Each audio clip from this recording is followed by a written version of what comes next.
The sport that we all love by the name of Formula One can be very ruthless at times, especially if you're racing in Enstone at Alpine under the supervision of Flavio Briatore. Flavio Briatore has been in this sport for decades. He's been a very successful man. He's won numerous world championship titles, so he knows how to get the job done. So last year in 2024, he was given the tough task to rebuild Alpine and take them back to the glory land, if you will, winning Grand Prix and even championships. Last year, he was given with the lineup of Esteban Ocon and Pierre Gasly, and he thought halfway through one of them was going to have to go. He obviously sided with Pierre Gasly, but I think that they replaced Esteban Ocon with Jack Doohan, obviously. I think that was more of a corporate hire instead of a Briatore hire. And things didn't really sit well heading into the offseason because Jack Doohan really didn't do well in Abu Dhabi, which I thought he would have because, you know, he had a lot of testing in that car leading up to that point. And so you head into December, rumors start swirling about Franco Colapinto becoming a free agent and potentially coming over to Alpine as a test and reserve driver. January rolls around the first, and we figure out they actually buy out Franco Colapinto from Williams for 5 years. 5 years. And they spent over $20 million on him. And you know, from that point on, that's a lot of money to be spending on a driver on the sideline. So he's going to be in the car at some point. So Jack Doohan had to perform right away.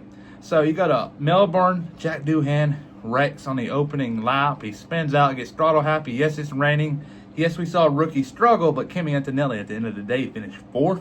So rookies could do well in the rain. Jack Doohan didn't, and he DNF'd, and Pierre Gasly had a fairly decent day in a crappy Alpine car. Then he moved on to China. Jack Doohan was just a total train in the sprint, hitting things left and right. Then he finished 13th in the race. And then he moved on to Japan, where he had that gnarly wreck in practice, finished 15th. And a lot of people were saying, Jack, you tough for coming back and rebounding from that wreck to finish 15th. Jack was doing that because he knew that if he would have missed that race and Franco or Hirakawa at the time, I think he was a reserve driver that weekend in Suzuka, if that would have happened and they would have done well, he would have been booted out for the following race week in Bahrain, which you go to, and I think that was Jack Doohan's brightest spot in Formula One so far, where he was actually running inside the top 10 for the entirety of the race, but at the end he had bad tire strategy management, and he fell off the pace and finished 14th. You go on to Saudi, finishes 17th. Then Miami, total destruction there on the opening lap, runs into Liam Lawson, and he DNFs from the race. So Jack Doohan got the boot after that. That's when Franco Colapinto came into the picture. He came into Imola, and next thing you know, he bent it in qualifying, finished 16th in the race, go to Monaco, qualifies dead last, finishes 13th. And after that, you go to Barcelona, mechanical failure at the end of Q1, and before his second run, I think Franco was going to make it into Q2. Then he had to start from the back, and it was just a DRS train. He finished 15th, pretty bad. You move on to Canada. He qualified 10th, but he actually did 12th. But he moved up from some penalties, and he finished the race 13th. So I think that the Canadian Grand Prix was the bright spot for Colapinto, and the Bahrain Grand Prix was the bright spot for Doohan.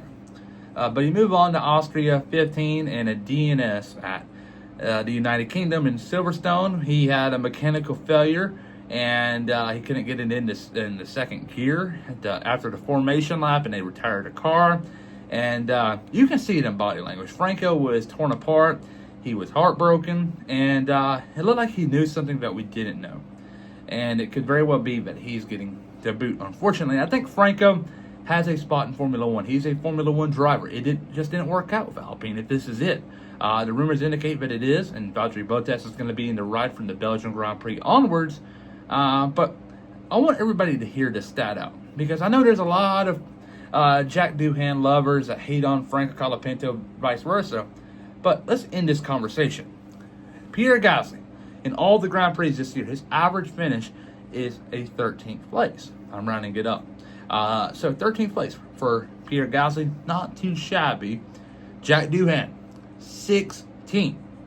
Franco Colapinto, 15th. So Franco Colapinto overall was an upgrade from Jack Doohan, but Jack Doohan fans don't want to accept it, and Argentina fans are very exotic.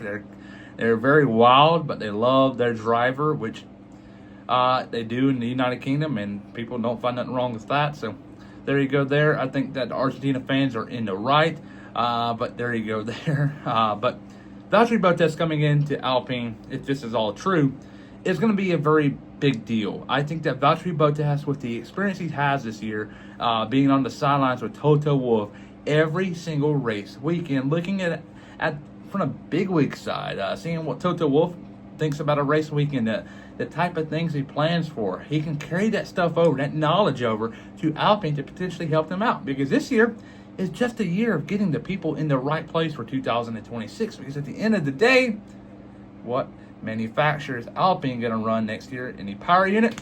It's going to be Mercedes. They're going to be running a Mercedes power unit. They're going to be a top customer. And especially if Valtteri Bottas is over there, he's going to be giving him all the inside scoops. He's been with Mercedes for numerous years, and let alone he's also helping out McLaren as a test and reserve driver, and also for Williams. So he's got the inside scoop for all these big teams if a Mercedes customer unit. And I just think that Alpine next year will be in a very good position. But if they bring in Valtteri, they're going to set the bar extremely low. Had no testing at all. Doesn't really have much track time in anything. I think his last test was in the French track, and he was driving the 2021 car while Antonelli was driving the 22 car. Before that, he was in Barcelona driving the McLaren from 22. So, yeah, Valtteri Bottas hasn't had much track time at all in 2025. So, if he does get in this right here, I don't think Alpine is going to set the bar too high. They're just going to hope he gets better and maybe get the people in the right place, like I said, for 2026. And potentially they can go for race wins or perhaps even a championship, like Pierre Gasly said. But what do you think? Does Franco Colapinto deserve another shot in F1? Or are all these rumors about Valtteri Bottas just a big lie? What do you think? Comment down below.